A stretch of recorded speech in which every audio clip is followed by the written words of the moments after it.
Assalamualaikum warahmatullahi wabarakatuh. Alhamdulillahirrahmanirrahim. Kita bertemu kembali dalam materi Pendidikan Agama Islam dan Budi Pekerti semester 2. Kebetulan pada semester 2 ini kita sudah masuk ke materi baru, yaitu tentang menyebarkan Islam dengan santun melalui khutbah, tablik, dan dakwah. Ada beberapa hal yang akan kita dapatkan, ya, yang kita harapkan dari pembelajaran kita. Yang pertama, ya, bahwa setelah belajar materi ini kita diharapkan dapat menerapkan ketentuan-ketentuan khutbah, kemudian tablik, begitu pula dakwah di masyarakat sesuai dengan syariat Islam. Ya, kenapa demikian? Karena kita sebagai seorang muslim, ya tentunya setidaknya kita mengetahui atau bahkan kita bisa mempraktekannya dalam kehidupan sehari-hari, nilai-nilai khutbah, balik, dan dakwah.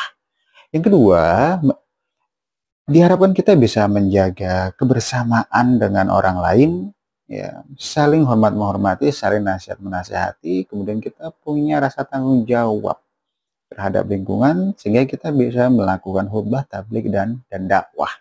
Yang ketiga, setelah belajar materi nanti kita diharapkan dapat menganalisis secara mendalam dalil-dalil yang berkaitan dengan pelaksanaan khutbah, tablik, begitu pula dakwah, ya, di tengah-tengah masyarakat kita. Jadi saat kita melakukan tablik, khutbah, kemudian berdakwah, jadi bukan semata-mata keinginan kita, tetapi ini adalah perintah dari wahyu maupun sunnah dari Rasulullah SAW, sehingga punya dalil-dalilnya, ya, punya dasar hukumnya. Dan yang terakhir, kita diharapkan bisa menyajikan. Nah, ini ya, kita diharapkan bisa menyajikan bagaimana proses berkhutbah, kemudian tablik, ya, begitu pula berdakwah di tengah masyarakat. Nah, ini. Oleh karena itu, ya, ada tiga materi. Ya, ada tiga materi. Yang pertama adalah tentang khutbah. Ini nanti akan kita bahas tentang definisinya, secara bahasa maupun secara istilah. Kemudian macam-macamnya, syarat, rukun, teknisnya, apa aja yang harus dikuasai. Kemudian yang kedua, tablik. Dalam tablik kita akan belajar tentang definisi pula, dalil-dalilnya, kemudian adab-adabnya. Dan terakhir kita akan belajar tentang dakwah.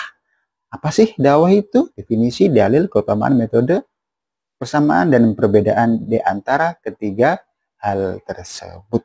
Inilah nanti yang akan kita bahas pada pembelajaran kita di 3 pertemuan yang akan datang. Assalamualaikum warahmatullahi wabarakatuh. Oke, kita akan masuk kepada materi yang pertama, ya, yaitu tentang khutbah. Apa sih khutbah itu?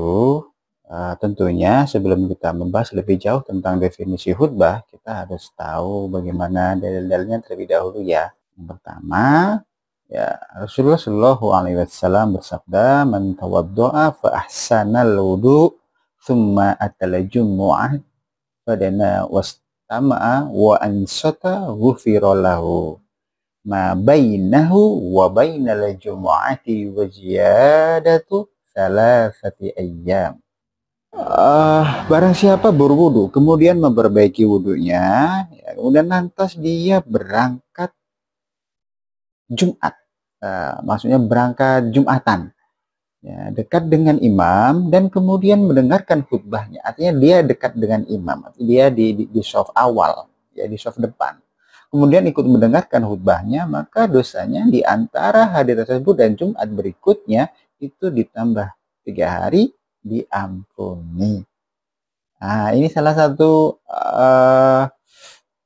fadilah atau keutamaan salat Jumat. Jadi antara Jumat satu dengan Jumat yang lainnya itu menjadi kafarat bagi dosa-dosa kita. Maka ini perintah untuk tidak meninggalkan sholat Jumat, ya. Kemudian di dalam surat Al-Jum'ah juga di sana disebutkan berkaitan dengan sholat Jumat. Nah, gitu. Loh, kok ini bisa menjadi dalil bagi aktivitas khutbah? Ya, yang pertama di situ tadi, ya, disebutkan apa? Ya, wa ansatu ghufira lahu. Maksudnya adalah diam ketika khotib sedang berkhutbah. Nah, itu ya.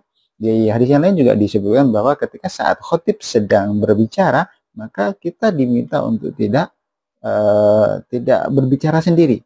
Nah, itu ya. Tuh. Nah, maka ini menjadi dalil bagi kita untuk melakukan khutbah.